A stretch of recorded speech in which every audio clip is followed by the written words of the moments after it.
So I'm going to start working on an astrodoodle, so you guys check in with each other, hang out, chat amongst yourselves. And let me just go over here to let you know I am actually around. Greetings, everyone. It's another midweek musing.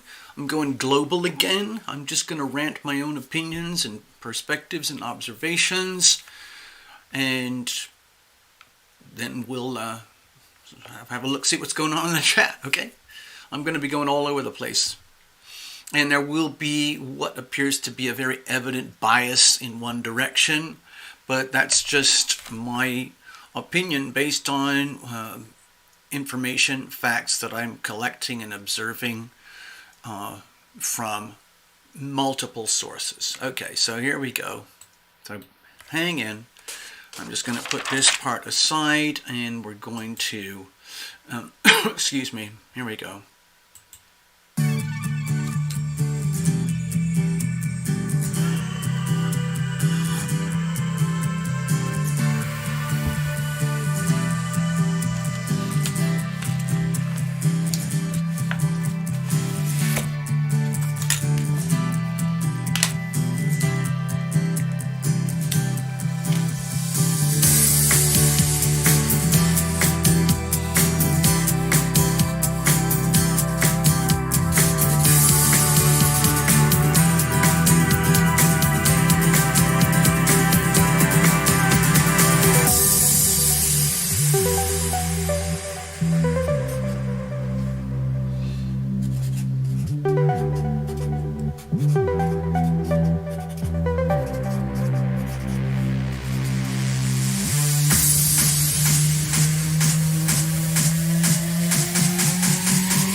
Just going to color it in a little bit.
So here we are. All right, greetings, folks. Thanks for dropping in and hanging out. Otherwise, it can be a very lonely world out there. It's a holiday weekend coming up, as you all know, in America at least. So it's going to get a little bit weird and wobbly because we have an eclipse coming. I have my own opinions. I have my own sort of like perspectives and interpretations about what's going on. And everyone's entitled to their opinions and viewpoints. Some people don't want to know about this stuff because they think it's like spooky, or it's the work of the devil, or it's just idiocy, fantasy stuff like, conspiracy theorists and everything. But I've noticed in my own life that it really has helped me to navigate through some very, very hard times, and without taking it so personally. Once you get to the point where you realize this is just what it is, and you can't fight this stuff, so you basically try to tune into it. You just literally figure out, well, what's actually going on here? It's like a perpetually changing Rubik's Cube, and it always has a solution. Sometimes the solutions are very simple and obvious, right in your face. Sometimes they're incredibly complex. And of course it's changing all the time, which makes it really, really awkward. But anyway, I do my best to try and share my perspectives in such a way that hopefully it helps people. Cheers, everybody. I'm just having my coffee here. Hello, Love Driver. Thanks for dropping in.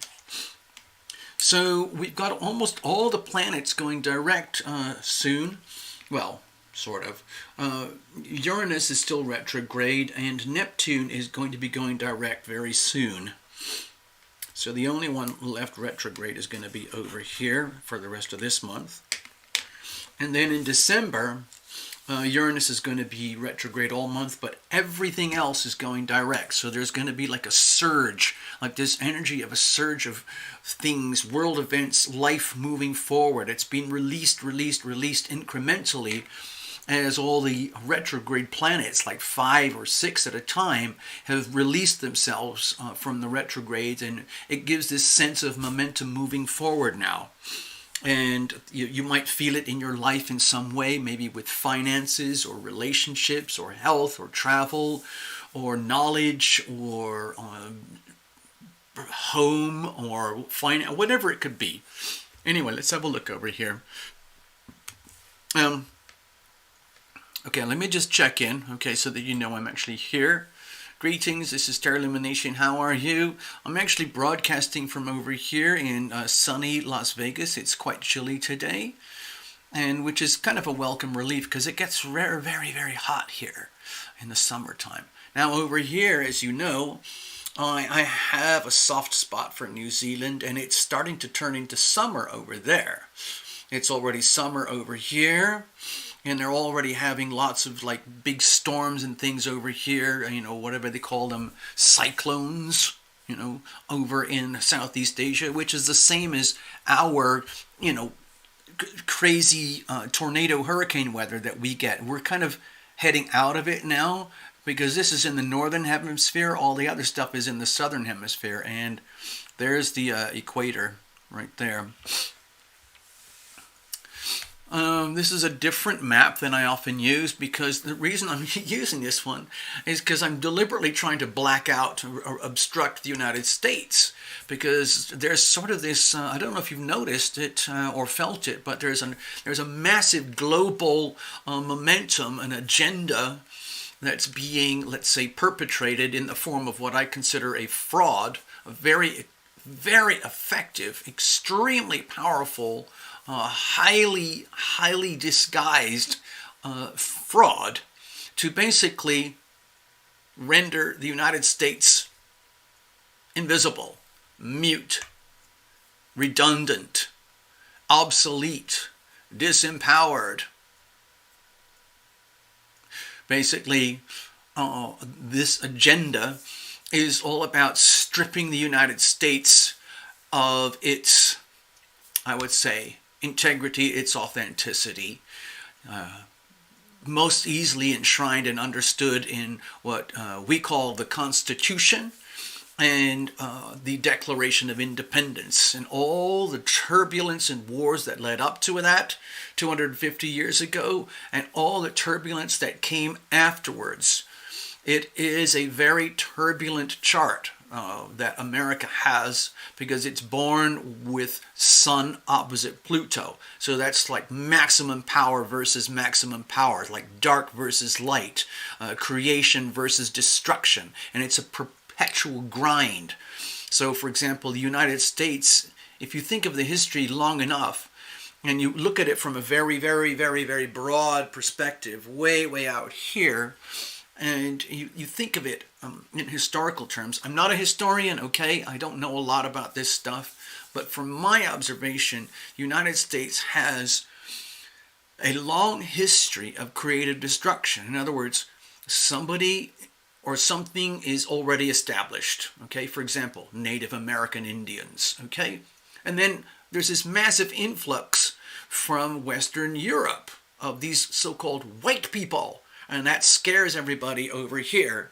And the white people believe that they have some kind of sacred dominance over the natives, and they consider the natives like inferior or wild animals that need to be tamed or eliminated in order that this agenda over here can be propagated over here. So that's a very, let's say, awkward side of American history, okay? Because America likes to think of itself as a very noble place, a very noble culture.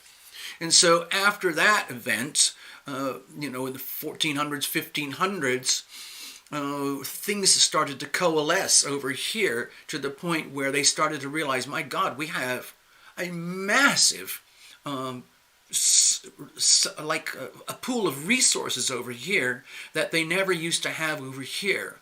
Because, as you know today, America is primarily an English-speaking culture, and most of its legal and financial systems are built on the original systems from England over centuries and centuries and centuries of establishment.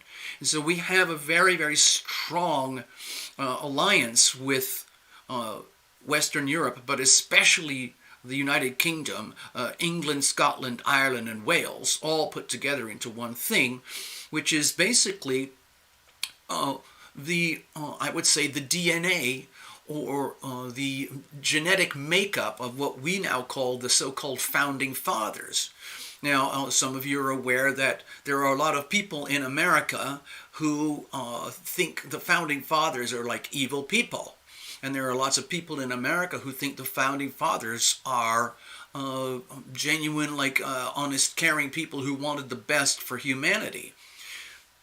It's your choice, it's your opinion. I happen to be white Caucasian, and I sort of tend to align with the good intentions of these so-called forefathers, as enshrined in the Constitution and the Declaration of Independence.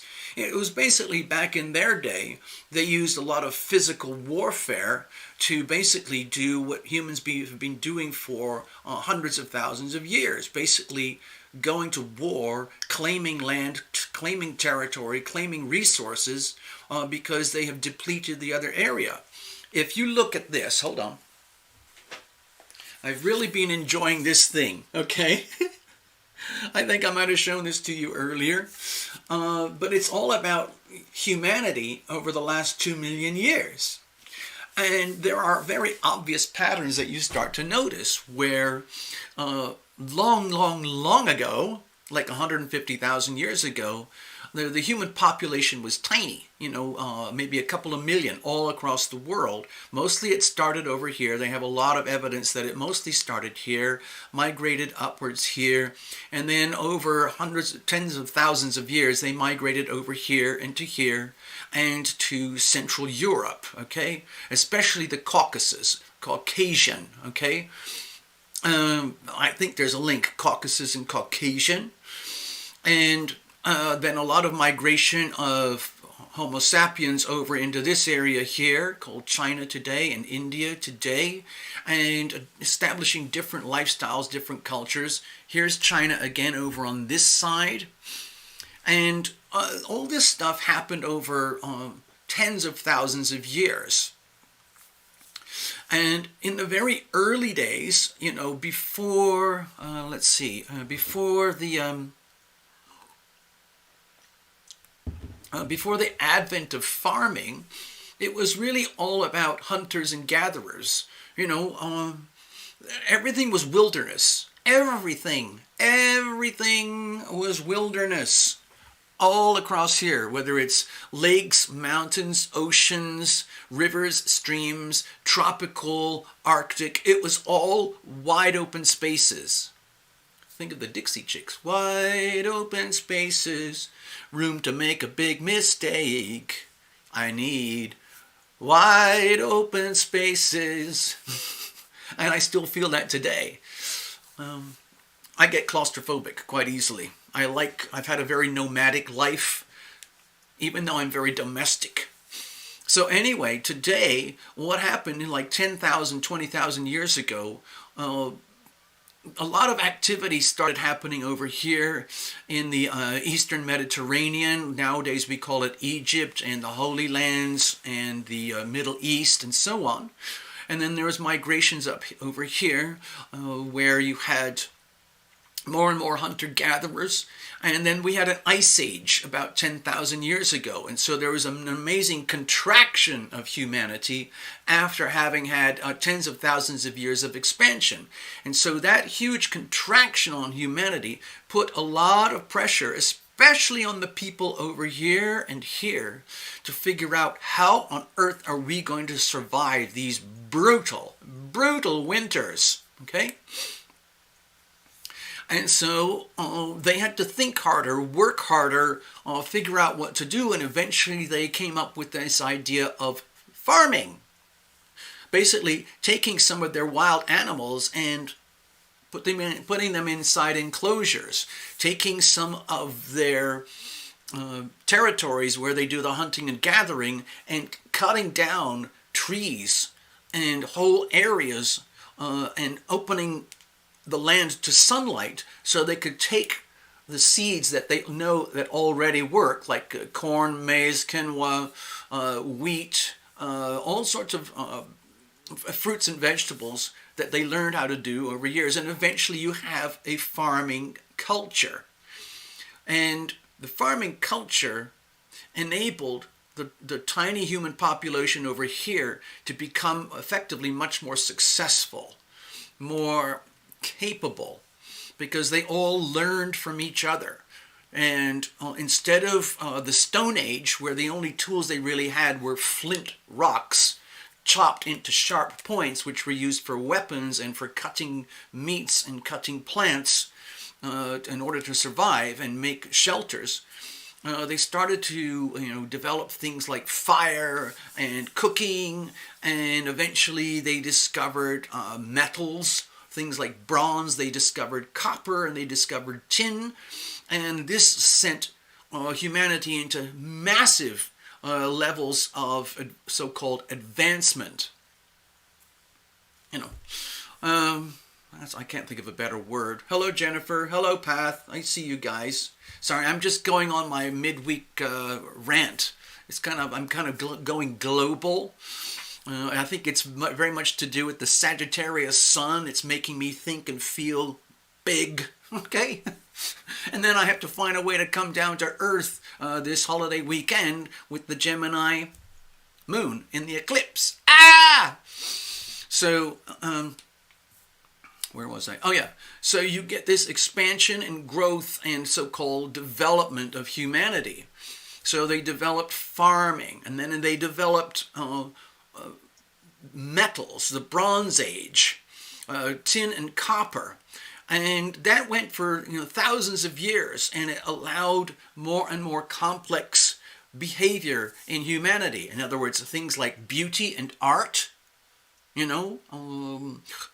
food containers, jewelry, and human adornments, and at the same time, weapons of war and death, okay? It's two expressions of the same energy, okay? And then came the Iron Age, when they discovered these new rocks that had another thing. When you melt them down and you take out the ore, this ore that we now call iron was much tougher and much stronger than tin or copper or brass. And so they realized, whoa, this stuff, iron, is amazing. We can do a lot more things, especially weapons. And so you had, chain mail and swords and knives, and eventually also things like primitive plowing, like plows for farming and things like that, and primitive wheels, and all sorts of new structures started to occur. By this time, of course, they already had architecture, rudimentary buildings of certain kinds, and over in this area here, they started to get very advanced with their architecture. And of course, now it's very popular with tourists around the world, where you can look back to how life was 3,000, 4,000, 5,000 years ago over here, which is basically nothing in terms of astrology, but in terms of human history, that's a long time ago. And then 10,000 years ago, which is really, again, barely nothing in in astrology, that was the Ice Age, and that's kind of like close to Stone Age, okay? So a lot has happened in the last 10,000 years. When I was a kid, I lived over here in England for a while, and I noticed that there's a lot of stuff that's very, very old. They have a lot of history going back here, like 5,000 years or so. And I went to a school classroom. One of the classrooms where I went was built in 1120. If you can imagine that. And then there's a cottage where I lived in the country, and next door to it was a little church, and that was also built around the time of 1140, 1150. Put your head around that, okay? And it looks like it was only built, a few years ago. It looks kind of old and musky and everything, but it was a very advanced building. That's almost 2,000 years ago.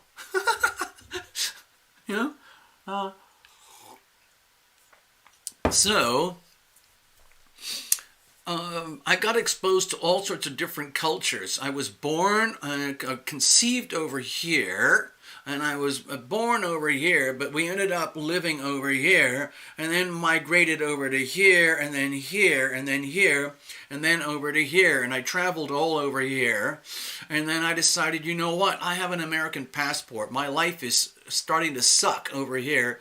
So I bailed out and moved over here, and I've been over here ever since, and now I'm over here. So that's where things are right now.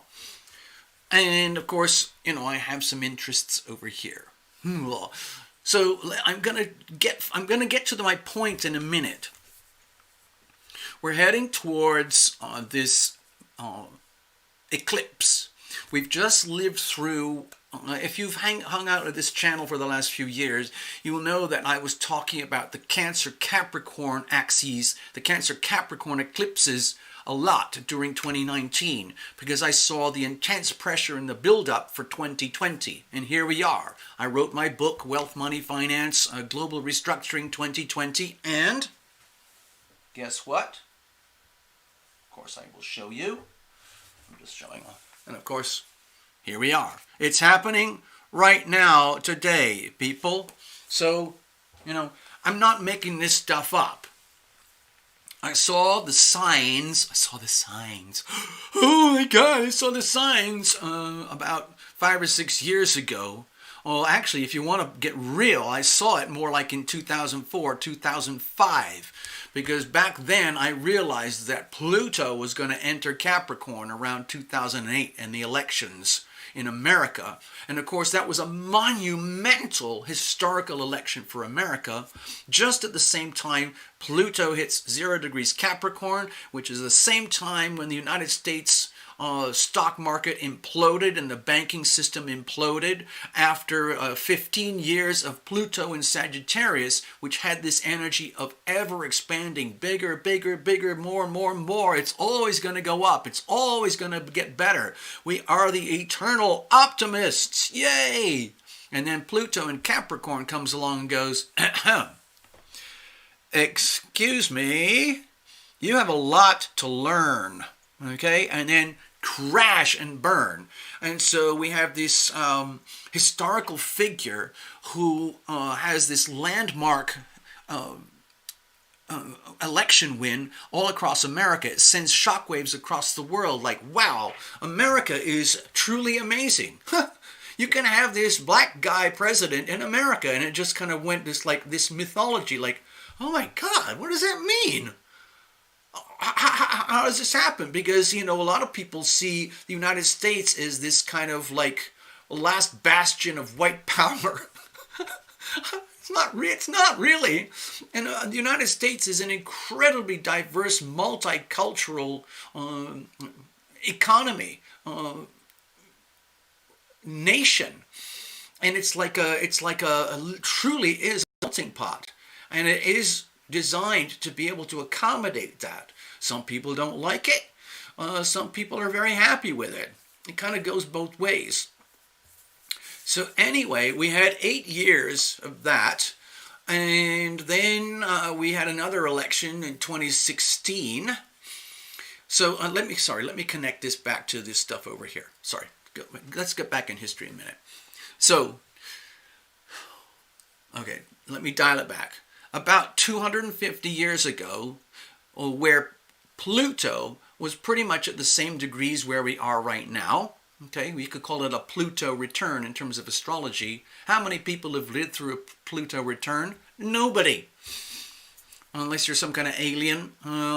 But the way I look at it, this is the first time I think humanity has ever been able to witness what a Pluto return looks like on a global scale. Because if you think of the United States as an entity, like a human being, and it has a birth chart, just like you can identify certain trigger points that are very, very obvious, okay?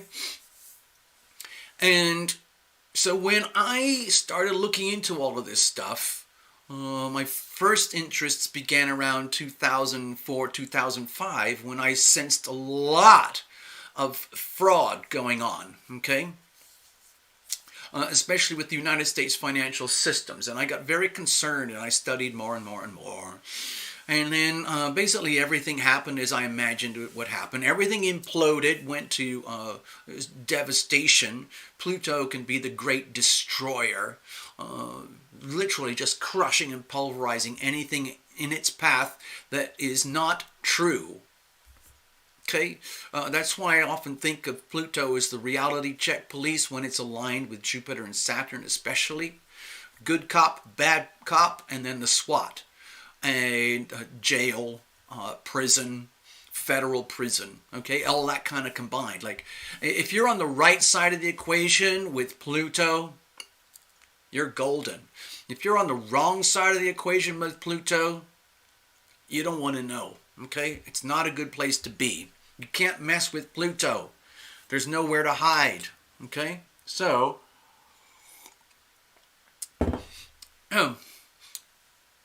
about 250 years ago, there was this sort of cataclysmic activity in this place that we now call the United States. And what had happened is that these people over here, so-called founding fathers, was in a very, very turbulent period in history where they were basically saying enough is enough is enough. We are no longer willing to tolerate the tyranny, the dictatorial, monarchic, hyper-abusive, thieving tyranny of this little place called England. Enough. We're not going to do that. So back at that time, England had a massive empire all across the world. They stripped down pretty much all of their timber and they built ships. That's why the British are so good with war. They learned how to be very, very good at war because they were seen as a really good catch by the Romans and by other people over here, and then the Germans in World War II and so on. And so the British became extremely good at warfare and weaponry. And if you look at British history or British astrology, there's a very powerful Aries energy. Aries, the warrior, okay? And the British are not afraid to fight. It's almost like you do not want to mess with the British. You know, I mean, it looks like a tiny little place, but they took on massive assault from massive armies over here in World War II. And eventually they prevailed with the help of the United States, you know, in 1945 and all that stuff. But before all that, Great Britain had a massive empire all over the world. They were all over here. They were all over here along with the Dutch. And they were all over here with the South India Company, okay? And they were also doing business over here. And that's because they had a huge shipping industry. And they came up with these amazing like concepts and inventions that we take for granted today. Things called corporations, things called insurance, and global banking. And the British took it to a whole new level. And they decided that things have to work in a certain way. And so they created a legal system, which is now pretty much the foundation of most legal systems all across the world, except where it's corrupted. In the Middle East, they have a Sharia-based legal system, but pretty much everywhere over here, and over here, and over here, and over here, and over here, and here, and here, and here, and here, they all use common laws based on the legal systems originating from the United Kingdom, Great Britain. And so that was imported over here. But there was a big problem with it because it was being abused. This was a highly abusive, basically, organization, empire that they had over here. And they used, basically, systemic violence in order to perpetrate their agenda. They did it in a very noble way. They felt like, well, we are ordained by God to be the most supreme beings on earth. So it is our duty to go out and to divide and conquer and capture all the resources and colonize the rest of the world so that we can feed our kings and queens and lords and ladies and dukes and duchesses. Because that's who we are. That's what we do. Okay. So, at that time, everywhere on earth that had populations and kingdoms and nations, They all had kings and queens of some kind. And then the United States came along, and these guys over here, these white guys with long hair and funny outfits, they decided, this sucks. This whole system sucks. We're not going to just sit here and become debt slaves and debt cows to serve these people. We're going to create our own thing going on over here where we're going to flip it upside down. We the people, we are going to elect our leaders, and they're going to work for us. We're going to pay your salaries. We're going to raise taxes and collect taxes from the general population, put it into a pool, and pay a handful of people to take care of the things that need to be taken care of in order to run a country in an ethical, responsible way that works for the people. Now, this was a radical new concept. No one had ever really done it before unless you were very much into paganism and I would say kind of Native Americanism, where the community is what counted. And people, small communities would depend on each other, where it didn't really work to have like a supreme monarch. It would help to have more like a round table, Aquarian approach to running business, where everybody has to agree that this is what we're going to do for the benefit of our population. You do not have a dictator, a monarch, a communist dictatorship basically commanding and controlling you and telling you what's good for you, okay? Basically, we trust that we as human beings, we innately know what's good for us. And there are certain things that are commonly good for all of us. We need fresh air, clean water, shelter. We need community. We need food. And we need a sense of safety, and for that, all of that to happen in order to thrive. And so the Founding Fathers realized, wow, we've got a lot of that over here. At that time, very little was explored. I mean, they knew a little bit about the West Coast, but this was extremely sparsely populated, even by Native American Indians. There were very few people here. I'm learning all of this from this huge book. It's mind-boggling. And a lot of the people that arrived here came from here and from here and from over here. It's freaking staggering. And they found a way by walking. They didn't really have like a lot of horseback or horses and carriages or anything. They walked. Over thousands of years, they migrated all over here to here to here, all the way down here, all the way down to here, everywhere. And it was very, very sparsely populated. And so from their perspective, around the 1600s, and then eventually 1776, these people here realized, holy bleep, we've got a freaking eternal supply of resources. We've got water, we've got timber, we've got mines and metal and coal, we've got fish, we've got grasslands, infinite supplies of grasslands and buffalo and everything that's out there. We're not going to give all that stuff back to these people.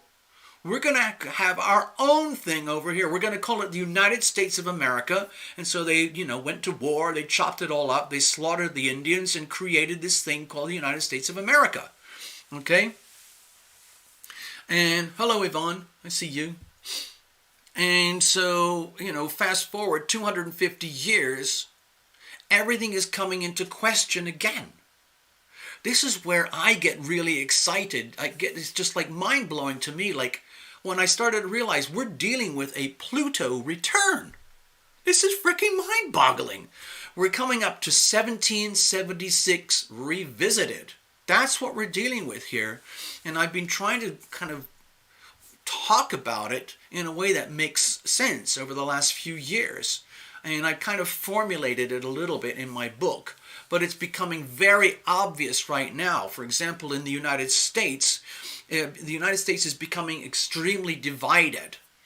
As you know, there are a lot of Americans who support what we call conservative Republican agenda as represented by this larger-than-life character called Trump.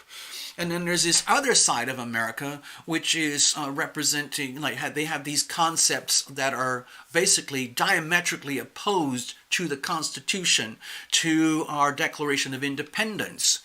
And they are considered, you call them Democrats or left.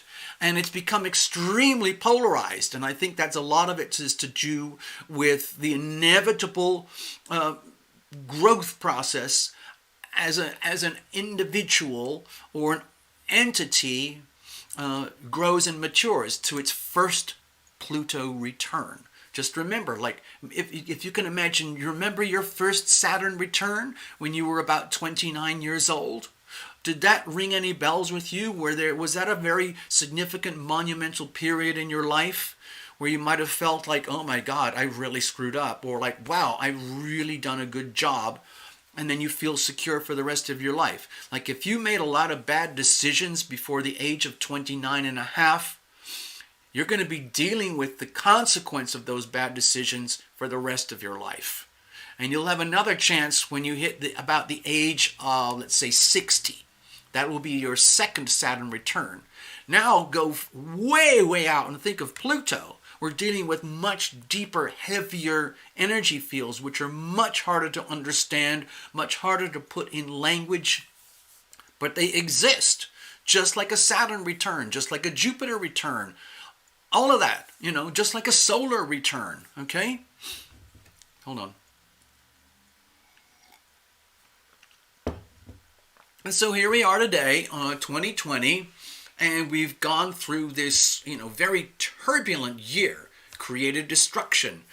There are what I would see forces, energy fields, almost what seems to be beyond our description, beyond our understanding, beyond our control. That's not true. It's just happening because it can, okay? And so what's happening on a global scale, you can't not notice it, is that there's this increasing sort of awareness, like there's this massive singularity type of event that's building up. And the theater and the backdrop is over here in the United States. And it's not a coincidence that it coincides with the Pluto return. I've kind of talked about this before several times, many times. And we're starting to see it play out in the global news, global history, global economics, global financials, okay? The way I see it most clearly is in the extremely effective fraud that's perpetrated in the global banking system. The beauty of the fraud is that it uses the fiat money system, basically they call it fake money, but so long as you believe it, and it works, so long as you don't mind being a debt cow or a debt slave or working in a slave camp, and you don't want to own anything and you want to be happy for the rest of your life just paying rent for everything, and you never have a chance to be you, then fine. So what's tending to happen right now is, from my perspective, what I'm seeing is this huge schism in the United States where the so-called left wing is facing off with the so-called right wing. In America, it's like polarized. I mean, that's the thing about Pluto. There's no kind of in between. It's either yes or no. Are you in? Are you out? It's a very extreme energy, okay? And we're seeing it heavily polarized. We saw it a lot in 2019 and early 2020. Early 2020 was the implosion. I think that was, those videos are over a year now ago, but and then we start to see everything play out in real time, okay? So we're living in an extremely important historical moment in human history. This is going to go down in the history books as monumental. And it's opening up a portal from a death of an old world to the birth of a new world. And the labor pains started especially in 2020, and the labor pains are going to continue all the way to the very end of 2023. And when we enter 2024, Pluto is going to move into Aquarius, and there's going to be monumental upheavals and changes in terms of technology, science, human behavior, and more of what I would call equality, more and more of a humanitarian way of living, as opposed to an extremely top-down, dictatorial, controlled way of living. So as you see the death of the old and the birth of the new, that would equate to the Pluto cycle coming to the end as it begins a new Pluto cycle for another roughly 250 years. Okay? So we're seeing it right now. From my perspective, I feel incredibly fortunate to be alive to witness this. I am going to be alive, God willing, as we go through the labor pains and the death of an old way and the birth of a new way. So the way I see it right now is that it's a monumental, psychological warfare going on, because with the extreme energy of extremism that comes with Pluto, and it's amplified with Saturn and with Jupiter, we're going off the charts with Pluto energy. And the way I see it on the empty side of that energy, in other words, to do with power, okay? Where you look at the shadow expression of Pluto, where it just becomes extremely obsessive. Think of Pluto energy in general. It's typically associated with extreme power, use of power or abuse of power, very obsessive, very controlling, very hard to control. It's almost like nuclear energy. Pluto, when they discovered Pluto, within a very few years, they discovered nuclear energy. I associate Pluto with the atomic bombs and the H-bombs that were used, in the 1940s and 1950s. And humanity discovered that they are so powerful, we can just obliterate humanity by pressing a few buttons. So, since that time, people have been a little bit shy of actually using the darker side of Pluto energy. And they're trying to figure out, what do we do? How do we behave without destroying humanity? And we're trying to figure it out. Humanity is learning how to grow and evolve, just like how humanity learned to grow and evolve over here when they discovered, the Bronze Age and the Iron Age, all of that after the Stone Age. Eventually, they created this stuff called money, which is really currency.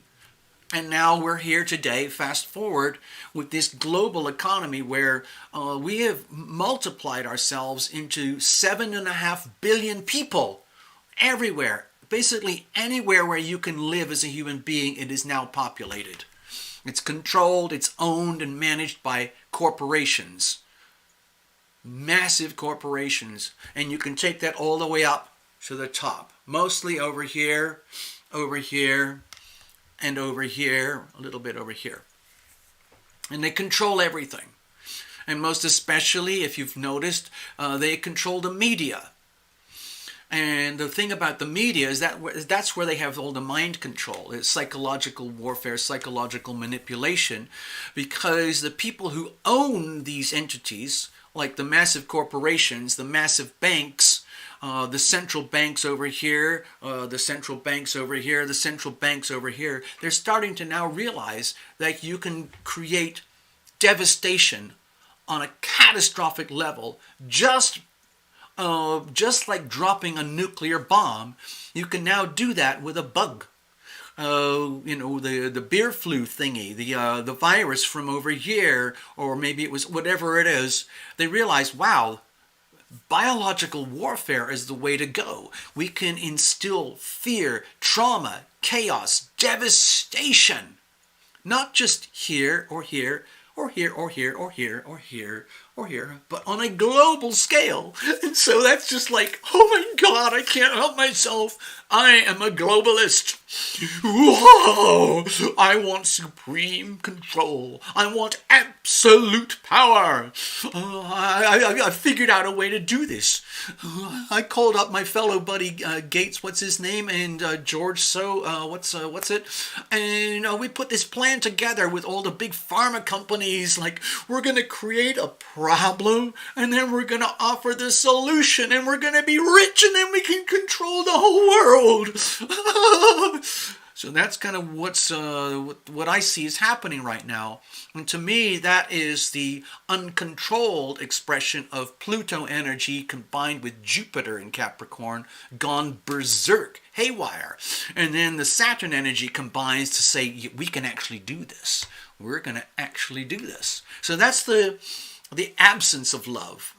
I see that as the absence of love as expressed through those three planets and how their gravitational forces impact humanity.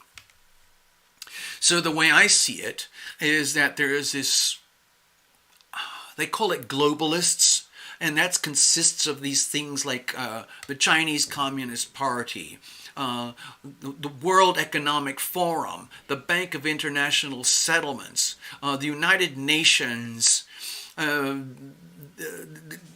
U.S. Federal Reserve, the Reserve and central banks of every nation on Earth. They're basically all involved in this massive scheme. It's a massive scheme in order to grow their power and take absolute control over the whole world.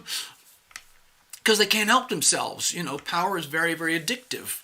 And if you are one of those sorts of people where you can justify the abuse of power, like China does, they're very, very good at that. They basically operate as a communist state. If they don't like you or they don't like what you're doing, they kill you or they remove you or they just cripple your life and your family and your finances without any mercy. Okay, and you can see that on the chart for China.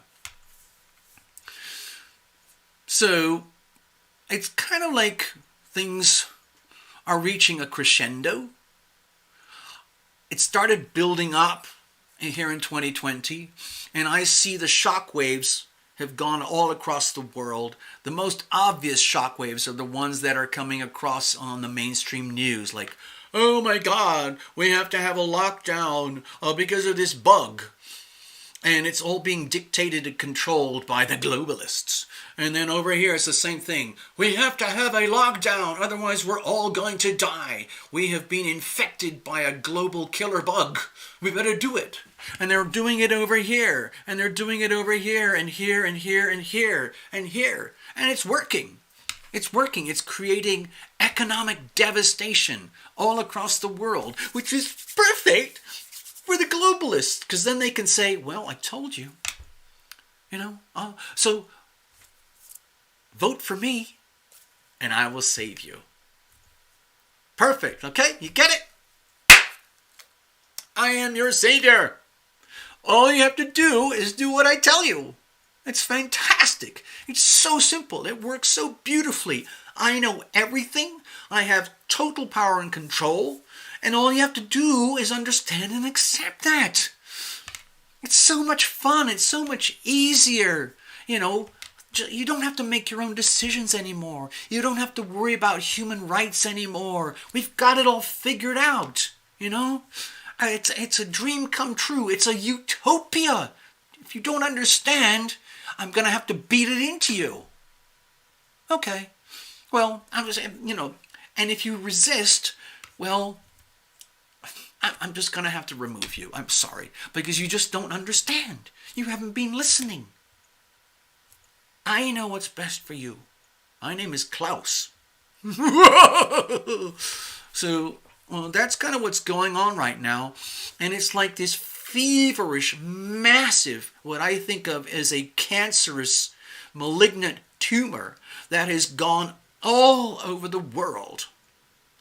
Everywhere. Everywhere on Earth is now infected by this globalist agenda. Most of it started from here, and some from over here, and it's very, very active over here and here. And a lot of it is organized and managed from over here, and it's very, very active over here because we have a lot of what we call so-called power and money and control, especially through the banking system, because the United States, as you know from my previous videos, has created this spectacular Ponzi scheme owned and operated by the Federal Reserve. And most of the rest of the world goes along with it because they're not aware of anything else. If you're born and raised in a massive Ponzi scheme and it seems to sort of work, you got water, you got food, you got cars, you got movies, entertainment, vacations, sports, wardrobe, parties, drugs, travel. You have a lot of stuff. So why are you questioning my Ponzi scheme? Be grateful. Okay? Huh? We're just going to keep that show going. And that's where we are today right now. It's like a massive fraud. When I look at the charts, I see Neptune in Pisces. We just had Neptune in Pisces conjunct the moon over the last few days. And in the United States, for example, the way that translated in the news, as far as I'm concerned, I look at alternative news because I can't get anything useful out of the mainstream. So I go through all these little places to dig up what I think of as more genuine, honest, truthful information. And what we've discovered is that there is, in fact, a massive fraud going on over here, and you got to reveal it to heal it. And it's coming out now. It's like oozing out. The cancerous tumor, the malignant tumor that has infected the whole world. A lot of it is orchestrated over here from China, with a lot of the hardcore globalists over here in the United States and in Europe, because they have the most power and money. They're all trying to organize it to put it together in such a way that it works perfectly for them, so long as you obey. So they're hard at it right now. So I want to get over to my notes, and so you can see a little bit more what I'm talking about. Now, I might offend some people because I'm just calling out my opinions. I'm not saying these are facts. These are my opinions, but because I'm someone who's actually interested in salvaging our Constitution and our Declaration of Independence, and having an economic and political and social system that actually respects the individual. Okay? I'm not interested in communist agendas. I'm not interested in monarchies that command and control everything like a dictatorship. That doesn't work for me. I don't like it. I believe I was born many lifetimes in a row where I was in the wars over here, and I fought for independence, and I probably died multiple times, and I probably killed people multiple times in order to try and salvage and protect my so-called freedoms, my so-called rights. So if you look at the American Constitution and the Declaration of Independence, you soon come to realization it's a very new concept. It's only about 250 years old on a global scale. Nobody ever enshrined these concepts or principles until the Founding Fathers did it over here. And there are a lot of countries now who try to do the best they can to, let's say, adopt our type of constitution. Mostly these are Western, called Western-leaning countries like United States, Canada, North America, parts of Central America, parts of Western Europe, parts of Africa, parts of like Japan, South Korea, Taiwan, parts of over here, New Zealand and Australia. They're very actively subscribed to this thing called westernized democracy, typically with free market capitalism. Put that all in one bag, and that's sort of what we have in America. The problem is that whole principle, all the rules and the laws that go with it, are a huge problem for the globalists. You know, Klaus and his team, Bill and his buddies, Hillary and her buddies, Biden and his buddies, all those folks, they have a very different agenda for you, the people. They want an agenda that works for them. based on bleeding you dry, milking you dry. Okay? You're just a debt cow. You're just a debt slave as far as they're concerned. You don't count. You're just literally fodder. Okay? And I don't like that. I like to think that I'm a little bit more than a debt cow. I'm a little bit more than a debt slave. I have rights. I'm a human being. I like the idea that I can protect and defend myself against people who threaten my life, my belonging, my friends and my family. And I have the right to do that over here, and so I do. Also, I like the idea of free market trade, where you have honest trade with fair, what you call pricing, between products and services rendered. Like, I will mow your lawn, but you got to give me 2 chickens, all right? And that kind of thing, and it's measured. Now today we use currency because it's much more complicated. You can't just do barter anymore. But anyway, the point is we're here today.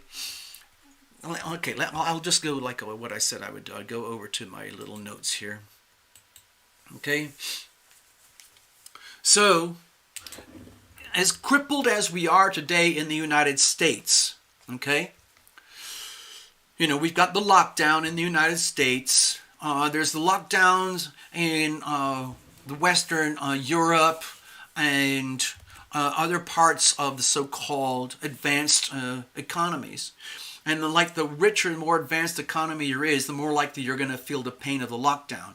If your country is already extremely poor and you don't know anything else, then you're just going to keep suffering like you've been doing for generations, okay? So, here we are today, right now. We're heading towards the very end of 2020. And we're starting to look at a very new, different chapter of the evolution of energies that I've been talking about.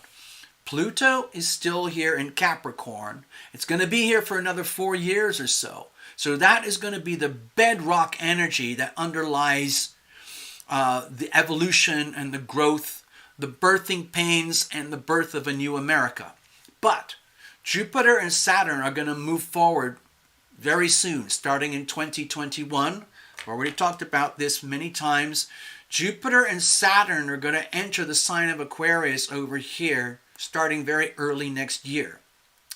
Jupiter will be there for a whole year, roughly. Saturn will be there for about 2.5 years. And then 2024, roughly, Pluto is going to enter this area. So we're going to have 3 definitive stages of awakening and revolution, okay, in the United States. The Aquarius energy is highly pertinent to the character of the United States, to we the people. I can show you that in a minute if you're interested. And so this is going to get really lit up here in the United States, okay? So I'm kind of giving you some advanced weather notices, okay? And it's the energy of revolution. It's the energy of freedom. It's the energy of anything that stands in the way of what's good for humanity is going to be challenged, ripped apart, shredded, and torn, okay? And there's going to be a huge fight because what essentially is going to happen is the globalists who want absolute command and control, and they are salivating right now because they see that possibility happening. Their only obstacle to total global command and control is Donald Trump. So Donald is a very awkward person in terms of global history right now. He represents, most of Western Europe, Australia, New Zealand, Japan, Taiwan, South Korea, and India, which is a very active democracy. We're talking billions of people are now starting to look to the United States, and particularly Donald Trump, and our election system here as what happens if we go down? What happens if Donald goes down? What happens if the election is allowed to proceed? What happens if the massive fraud in our electoral election this year is allowed to exist? That basically is the end of the United States. That will be the end of our Constitution, the end of our rights, the end of our freedoms, the end of our independence. we'll end up going into an extremely dark, evil regime of total command and control, essentially operated by China and the globalists as one massive operation. Personally, I don't like that. I have a very, very rebellious aspect to my nature. So I'm going to get very fired up next year because I am not very interested in having my human rights and my freedoms as enshrined in the Constitution, as enshrined in the Declaration of Independence. I don't want those taken away from me. So this is the sign of revolution. This is the energy of revolution. Saturn's going to be there. Jupiter's going to be there. Eventually Pluto. So this is very revolutionary energy. Now you can interpret revolution however you want. Violent revolution, financial revolution, political revolution. Either way, it's revolution. Radical upheavals are coming our way. Personally, I see it very clearly in global finances, where there's a very powerful momentum building up now that has the potential to liberate the world financially from the extremely oppressive systems that we have that are owned and operated primarily by the United States Federal Reserve, okay? And that is copied by all the other central banks across the world. That is under tremendous pressure. So I've shown that on other videos where we have honest money is the enemy of fake money, and fake money is the enemy of honest money. The world of honest money is starting to grow and blossom in ways that the fake money people cannot have control over completely. So that is turning into a war, financial warfare. We're going to see it across planet Earth. We're going to see what might look like a currency war, where instead of World War III or World War IV using atomic bombs and tanks and guns and missiles and jets and submarines, we're going to see financial warfare. We're going to see asymmetrical warfare. In other words, we won't be shedding blood directly or instantaneously, but we will be bleeding to death financially. We'll be financially crippled, or we can be, okay? If we do not find ways to protect and defend ourselves. At this very moment in time, we have a very powerful alignment. You see my green blobs here? A lot of times I just focus on the red, but today I want to emphasize the green. At this very moment in time, Mercury in Scorpio, very sweetly aligned with Neptune in Pisces, very sweetly aligned with the monstrously huge Capricorn energy over here. So this is very harmonious. So there's two sides to that. The harmonious side can work for the globalists, the evil tumor that I see. They can see how they can propagate their evil agenda across the world because it's happening easily. There's enough people in the world who are stupid and too terrified because of this viral bomb that was dropped. That works to their advantage, okay? So, in other words, it's like, hey, I'm a globalist.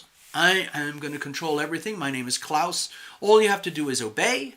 You're now taking your instructions from me, and I'm going to make everything beautiful, and you're going to comply. If you do not comply, I will obliterate you. Okay? That's one expression. The other expression is that the juicy, good side of this energy is becoming exposed, where there are enough people who realize that the fraud is unacceptable, and they're starting to build new structures, new strength, new power in the world of honest money, as will soon be expressed, especially in 2021. There's going to be a massive explosion of energy, revolutionary energy. A lot of it is going to be expressed through the global financial system. And that's a big problem for the globalists. Again, the world of honest money facing off the world of fake money. Because in the world of money, it affects everybody on earth. And if you can control the people through money, that's what the fake money people are going to do. They're going to do everything they can to control you, the people, through the financial system. They don't have to do it through war anymore. They can do it through your new government CBDC debit cards, okay? It's programmable money. If you do not live your life or spend your money in the way that we have dictated is good for you, then we will destroy you financially. And so the honest money people are thinking, it's becoming so obvious, we don't like that. So there are new forms of what we call money that are being birthed into being today. And it's happening right now live. So this is going to turn into warfare. Honest money versus fake money. It's going to be warfare like that. Revolutionary, okay?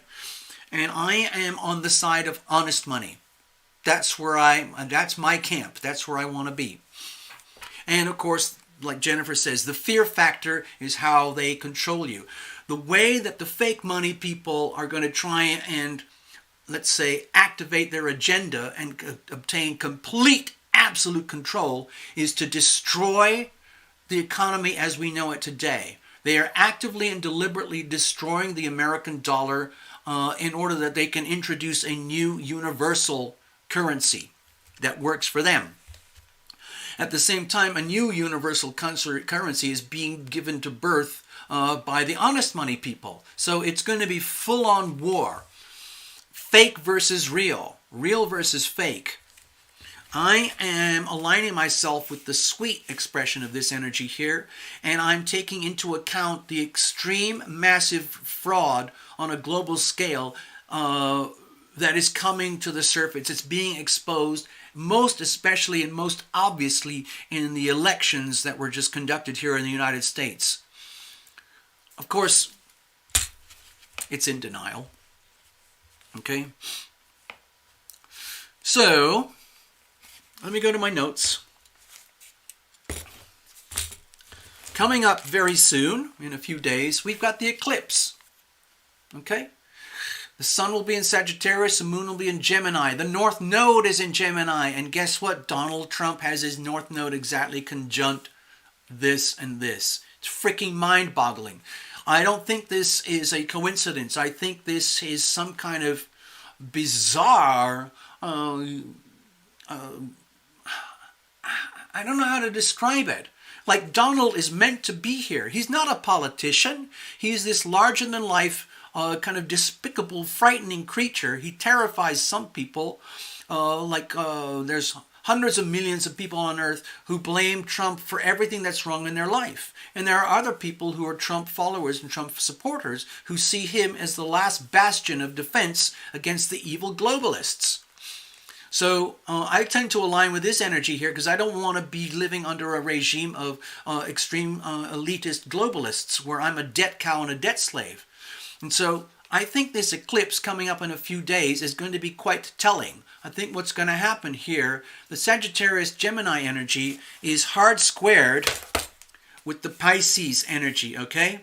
So it's going to become very, very acute. The subject of fraud, especially the American elections, is going to become front and center where the mass media can no longer avoid talking about it. It's going to become extremely contentious, very hostile, and it's going to show up to the world as a battle between Trump and Biden. Who is going to be in office next year? Who?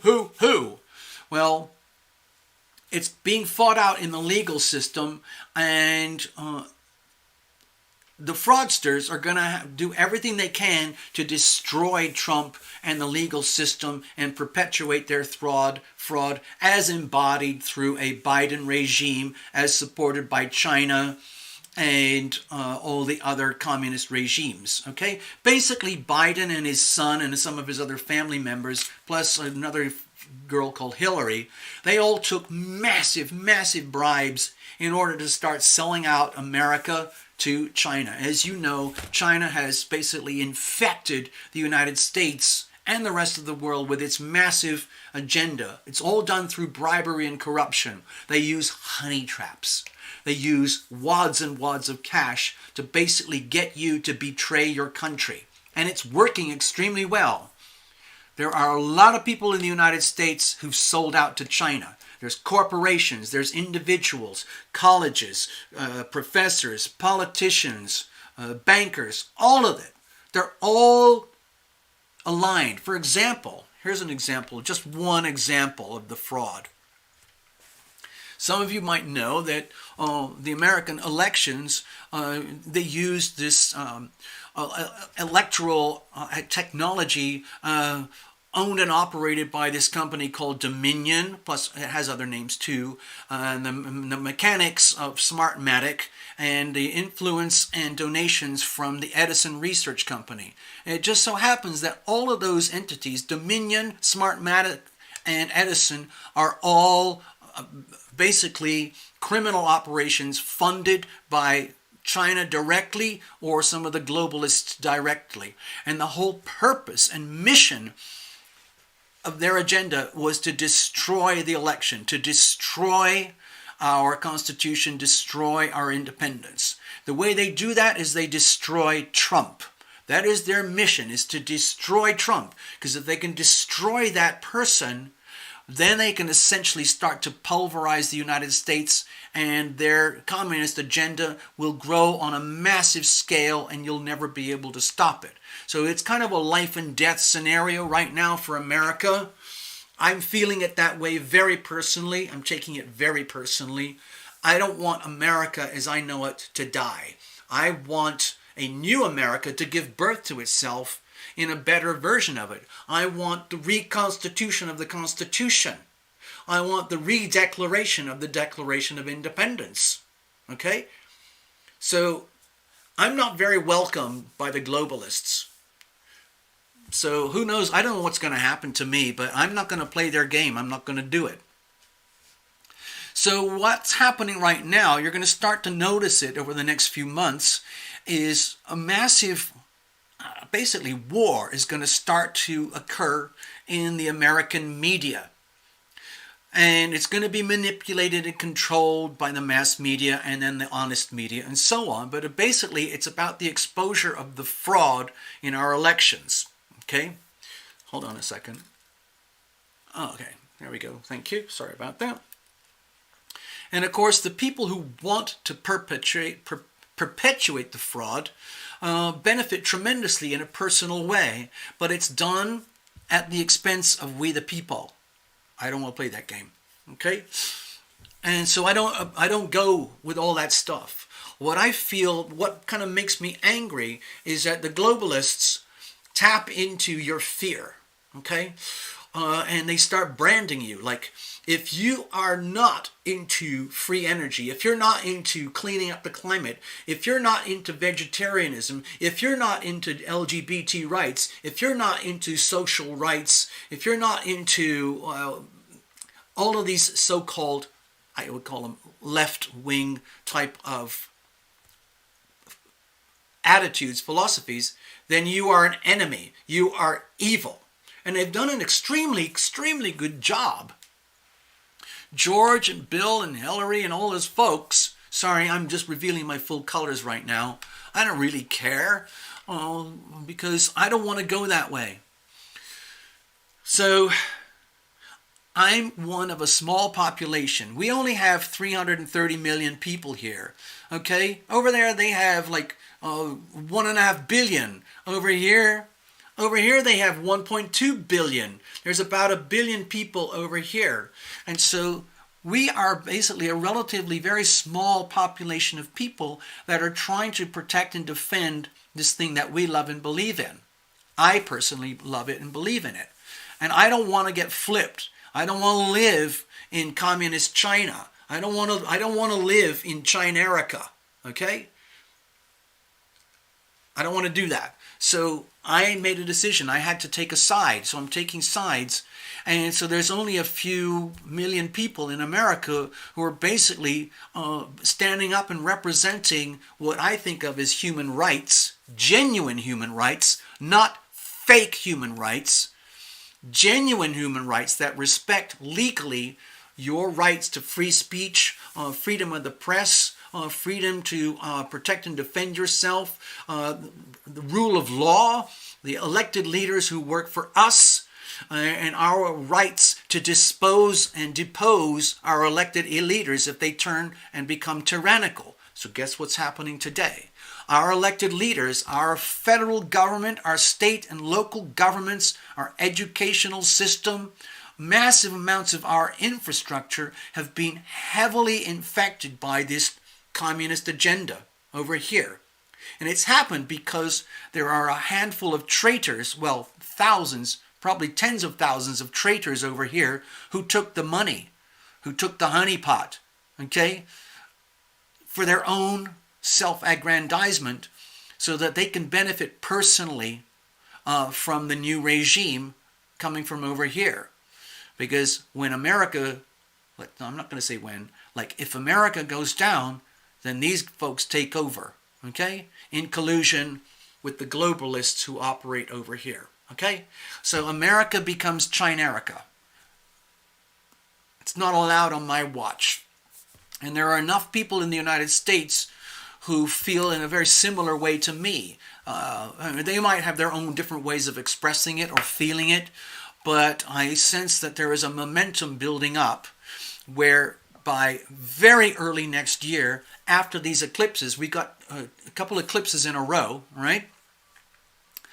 Things are going to become very, I would say, active. We still have Mars in Aquarius the whole of the rest of this year. That's a very militaristic, very openly expressive, and sometimes even violent expression of energy. So we've already seen that a lot in America. We've had massive, violent riots that were basically allowed to happen and encouraged to happen by mostly what appears to me to be left-wing operated populations, okay? Because it works for them. It's all part of the terror. Basically, the whole idea is to scare everybody into submission so that we submit, we give up the fight, we give up our rights, we give up our constitution, we give up our independence, and we bow down to the globalists. It's not going to happen. It's not going to happen. Not in the United States. I guarantee it's not going to happen. There is going to be some form of resistance or uprising, and it could get very ugly, okay? Because there are enough Americans over here and enough other people around the world who want America to succeed, because if America goes down, then everywhere else turns into a version of Chinerica. Australia is already in very, very deep trouble if you're not aware of it, okay? Western Europe is already in a lot of deep trouble. They're starting to realize how bad it is to live under the communist regime, basically owned and operated and propagated by this massive disease-ridden entity over here called the CCP. Okay? So we're building up to this intense, very simple black and white polarization. It's very difficult to hold a middle ground. I've been holding a middle ground for like 20 years. But I had a conversation with someone recently, and I realized I had to make a very firm decision. So I've made that decision, and there's no going back. So I know where I stand. And because I stand on what I call the side of honest money, I'm very interested in protecting, defending our rights, the Constitution. I know that I am the enemy of the people over here called the globalists, okay? And that's where I stand. So I'm just sharing that with you. Marv just said, I am one. What do you think if Trump wins? Personally, I kind of don't think it matters if Trump wins. Like, Trump has an attorney right now called Sidney Powell. And people thought she was part of the Trump legal team who were trying to battle the fraud in the American legal court systems, according to our Constitution, according to our rules of law. And I think this woman, Sidney Powell, has realized she actually has more power outside of the Trump umbrella, because she can work as a United States citizen representing we the people. She's not representing Trump. She's representing we the people. Trump already has his private attorneys. That's Rudy Giuliani and now Jenna Ellis. Rudy is a pit bull. Jenna Ellis is a trained attack dog. They're going to get very, very vicious in the court system. And they're going to put a lot of pressure on the globalists, okay, who are trying to take down America, okay? So to me, it doesn't matter. If Trump doesn't make it into office according to the way it works out, he is now a free man to do whatever he wants. And he doesn't have to abide by the rules of his office anymore. He's basically goes back to being a citizen. He's a president. He'll always be as a president, but he might be able to protect and defend the people and represent the people in a more powerful and effective way outside of office. I'm not saying that's a good thing or a bad thing. I'm just saying please allow for that possibility. Okay? Okay. No, there's no easy pathway. We're setting up for war here. This is like, imagine you are a woman and you're starting to experience the early stages of labor pain. It's been going on for most of this year, but it is going to increase over the next few years until we get into Pluto and Aquarius around 2024. So please allow for that. I think there's going to be a lot of upheaval and turbulence. Also, when we look into 2021, there's going to be a massive continuous hard square between Saturn in Aquarius and Uranus in Taurus, okay? That's going to really shake up global finances, okay? It's going to be putting a huge reality check on global finances. Uranus in Taurus is demanding freedom. Freedom from tyranny, financial oppression, financial fraud. Uranus in Taurus wants to break it all down, destroy, explode, create new world of honest money. Aquarius, Uranus is the ruling thing of Aquarius, okay? So you've got this mutual reception going on, okay? I think it's mutual reception. Okay. You'd have to ask a professional astrologer about that. But anyway, so things are going to get really choppy in 2021, whether Trump is back in office or not. It kind of doesn't matter from my perspective. I mean, it would be maybe great if he's out. Maybe it would be great if he's in. I don't really know. I don't think it actually matters. So, because the momentum is building up to be so monumental that it really doesn't matter if he's in office or not, because I think there is a movement that is going to do everything it can to,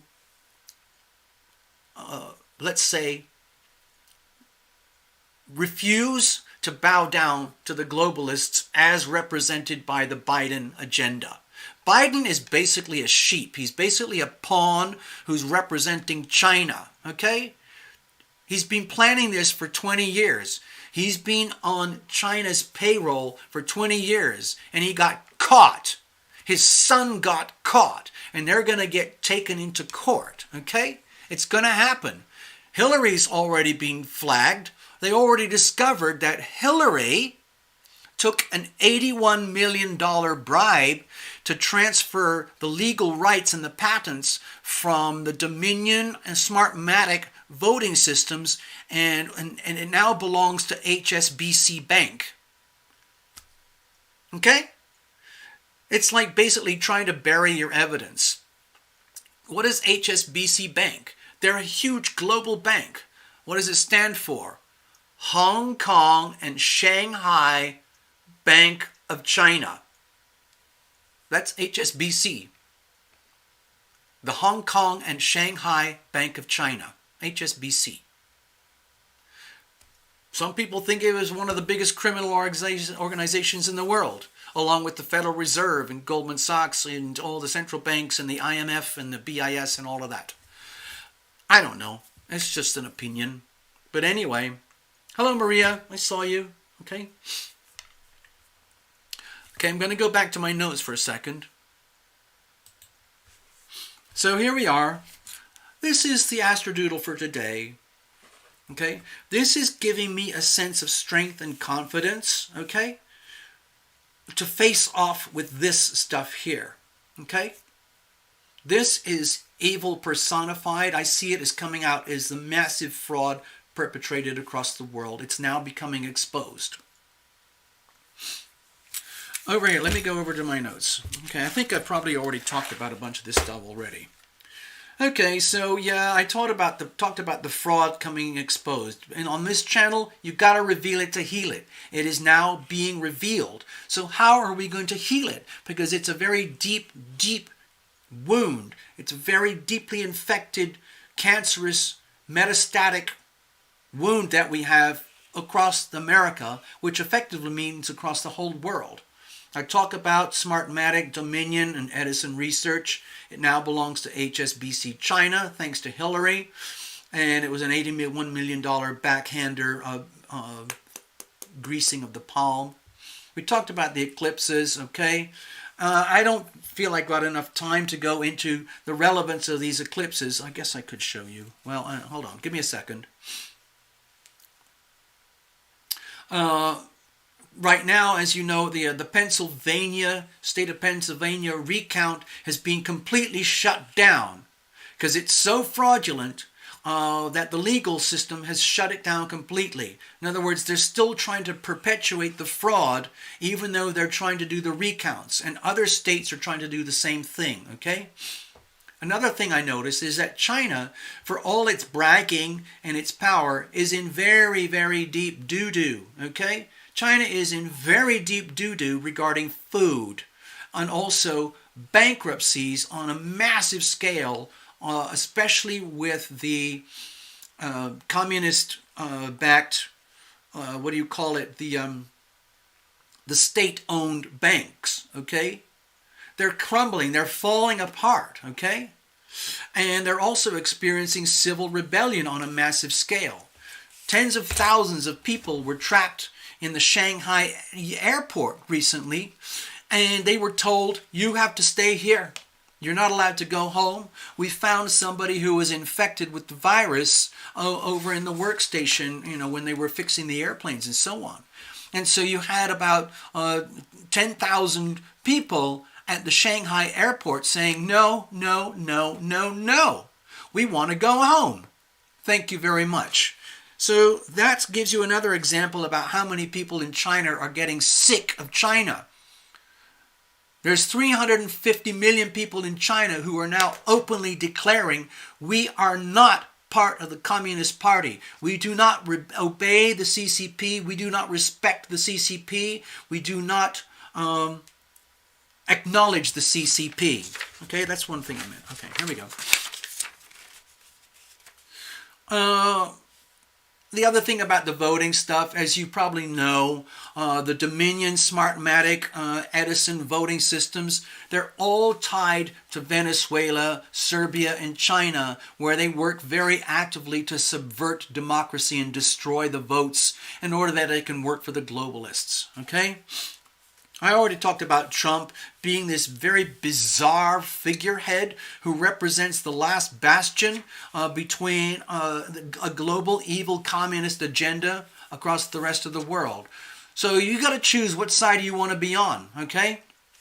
The other thing is that it's actually working very well. The globalists are doing an incredibly good job of scaring people and destroying the economies so that they can offer the solution. It's the story of the arsonist and the firemen.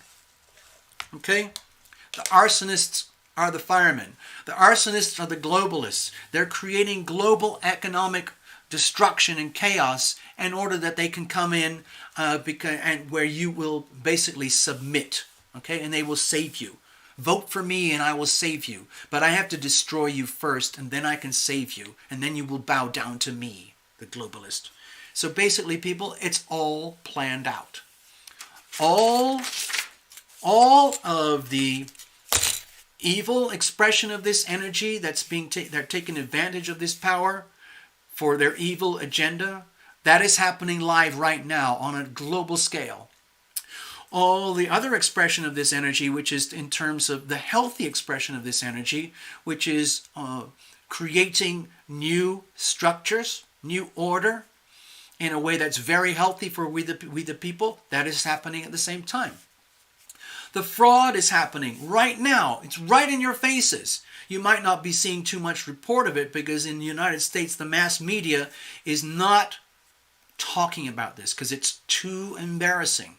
The fraud is so big, it's so obvious, and it has been exposed on a global scale that it's very embarrassing for the global American mass media. You know, the ABCs, CBS, NBCs, the BBCs, and the GOGGLs and the FAC books and the the TWIPs and all those things. This is a big problem. This is a huge problem for them, so they're pretending it doesn't exist. Well, it does exist. You cannot avoid it. It's being revealed for the healing. And the most obvious expression is what's happening in the American electoral system today. Okay? So, okay. Yeah. Anyway, I kind of think I talked about it. So we're heading up to the holiday weekend. I've got a few meetings to do, private meetings and so on. If anybody needs a consultation, you know where to come. You can, if you want to make donations, you can go over here. You can go to, okay, where's that? That's Planet Earth. No, let's go to Terrorlumination over here. There's a website, terrorlumination.com. If you want to donate, you can do that.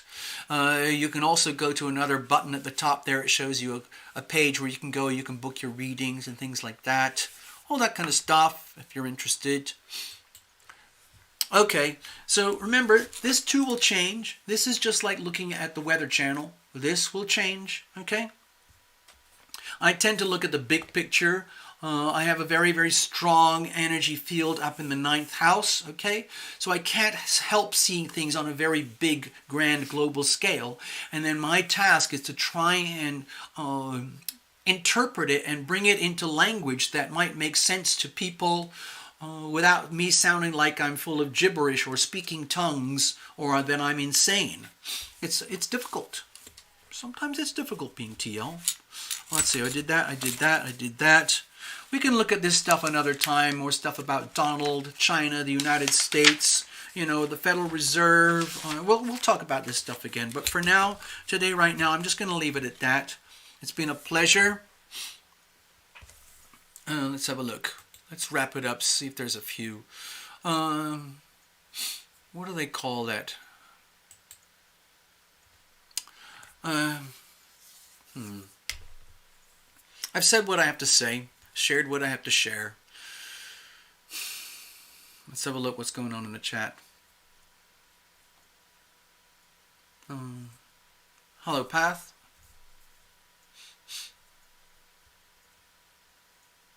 Yes, Path, you brought up another point. How do you think the New York Stock Exchange is being propped up? It's fraud. It's all fake money. It's all coming out of the United States Federal Reserve Bank because they can. There's nothing stopping them. If I had the ability to use my copy printer machine and create these beautiful pieces of paper with pictures of me in the middle and lots of glossy sparkly things and wiggles and lines and pyramids and eagles and lots of embellishments around the side, and I printed them out and I put on the front of it, it said like $1, and I started handing these out to everybody in Las Vegas and said, this is the new money. And just imagine if people started to believe that and they said, all you have to do is go to 7-Eleven, give them one of those bits of paper, and they will give you a soda. They'll give you a hot dog. You can take one of these bits of paper and go to a real estate agent and say, I want to buy that house. I've got one of these here. Thank you. And money is what you believe it to be. That's the first line in my book. Money is what we believe it to be.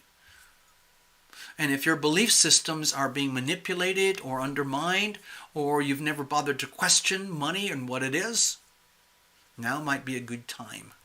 Thank you, Path, for bringing that up. Nikki's here. Hello. Hello, Maria. Let's have a look, see if there's any... Well, let's see if I missed anybody. Okay. Oh, okay. Gregory. Hello, Gregory. Yeah, we're supposed to meet up soon, I think, aren't we? Yeah. Oh, is that Jennifer? Hello, Jennifer.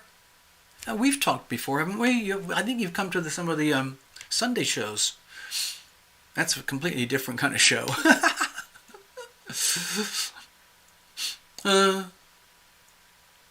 Oh yeah, China Path brought up something like, here's something I just learned. Um, I have a friend. She just lost her job a couple of days ago. She worked in a really nice restaurant in Los Angeles, and because of the mandates and the dictations from Mr. Newsom, everything's pretty much shut down unless you can set like a little tent outside the front door and have your restaurant over there. And of course, they can't survive. Their businesses can't survive. So she got let go. And so she has left Los Angeles as of a couple of days ago. So that's the end of her career in Los Angeles. There's probably no going back. It's very sad. Another thing today, I stopped off for a little coffee on the way back here before the show, and I talked to the barista. The whole cafe was empty, and half of the chairs and the tables and the seats had been all taped up and shoved into the corner. Because the bosses over here in Las Vegas basically said, you're only allowed now to operate at 25% capacity. It used to be 60, 50, or 70%, but now it's only 25. You can't run a business that way. The thing is, the politicians don't really care because they get their salaries anyway. They're already bedded in. So they don't really care if they destroy the economy because they get their pensions and salaries anyway. Until the taxes run out. Oops. So, yeah. So he told me, I asked him, hey, listen, a lot of people in hospitality are having a really rough time right now. I noticed that your place is almost empty. I've come here. I try to support you as much as I can. Some days it's been really active and full, but today it looks empty. And he said, well, yeah, it goes quiet sometime. And I asked him, well, have you actually met anybody who caught the virus? I asked him point blank to his face with my mask on. And he said, yes, I do. I did. Me. Himself. He caught it. He said he got it before 2020. And it was miserable. He said it was like a really bad flu. They didn't know what it was at the time, but he reckons he caught it. He said it was like the worst flu he'd ever had. And it made him very sick. It made him very frightened. And he couldn't breathe. But he survived. It took him about 6 weeks to survive. Okay?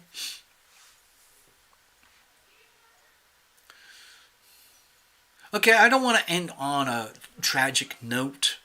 There are a lot of people who are suffering, okay?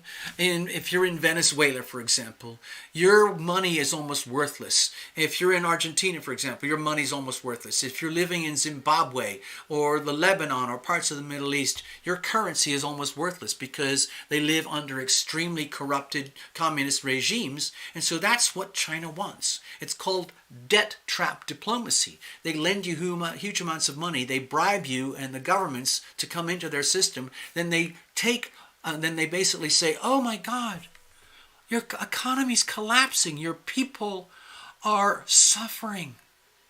That's just so bad. Well, let us take over. You owe us X hundreds of billions of dollars. When we were friends, remember we lent you all that money and you were going to do everything like save the people, but you put it in your pockets. Tough. If you can't pay back your debts, guess what? Now we own you. That's called debt trap diplomacy. And that's what China is doing all over the world, and it's working extremely well. They're crippling countries all over the world to fall into their agenda. It's basically the arsonist and the fireman. And then it's back for vote for me and I will save you. But you don't even have to vote because there is no vote. They already own you. You have no rights anymore. So if you want to see what it looks like when China takes over your country, go to Venezuela, go to Argentina, okay? Go to parts of Eastern Europe and Russia, okay? Go to parts of Africa right now because China is all over Africa exercising their debt trap diplomacy. So just beware. In America, we still have life. We still have this thing. We still have our Constitution. We still have our Declaration of Independence.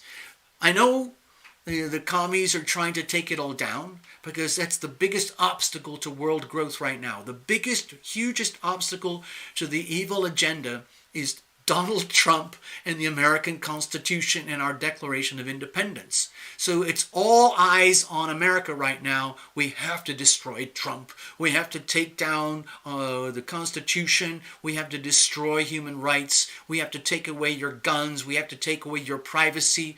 We now own you. We now control you. I know that's a scary note, but we will resist. There are people in the United States who will resist.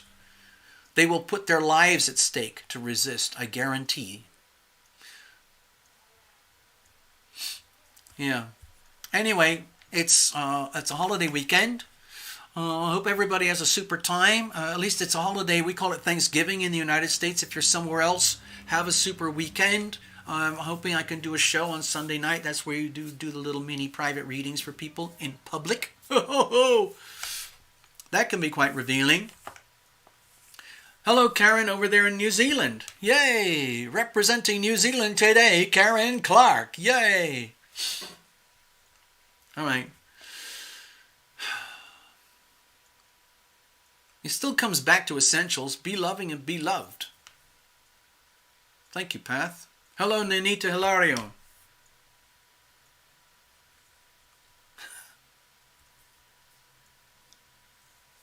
Oh, okay. Anyway, I've kind of gibbered for long enough. Have a super day, everybody. I'm going to pay a little bit of a... I'm not going to try and save everybody. You all have to make your own decisions, okay? It's a lot of work. A lot of people don't want to think. It's work. A lot of people... Oh, God, I'm going to start ranting again if I go there. So let's just shut it down right now, okay? So I'm going to play myself out here. I wish you all a happy weekend. It's Thanksgiving in America. Be aware, be grateful, be thankful. Rejoice in what we do have here, what remnants of our rights and our freedoms, freedom of speech, freedom of the press, freedom of self-expression, the right to bear arms to protect and defend ourselves, the right to take down our government if they are abusing us, the rights to the rule of law, the right to remove our elected leaders if they are abusing us. All of that. Be grateful for that. Be grateful that we have huge resources. We have running water. We have land. We have trees. We have forests. We have oceans. We have beautiful nature here. Be grateful for all of that, okay? And we have, relatively speaking, a lot of room here compared to some countries that have 4 or 5 times our population, okay? Attitude of gratitude. Be loving, be loved. Okay, I'm done.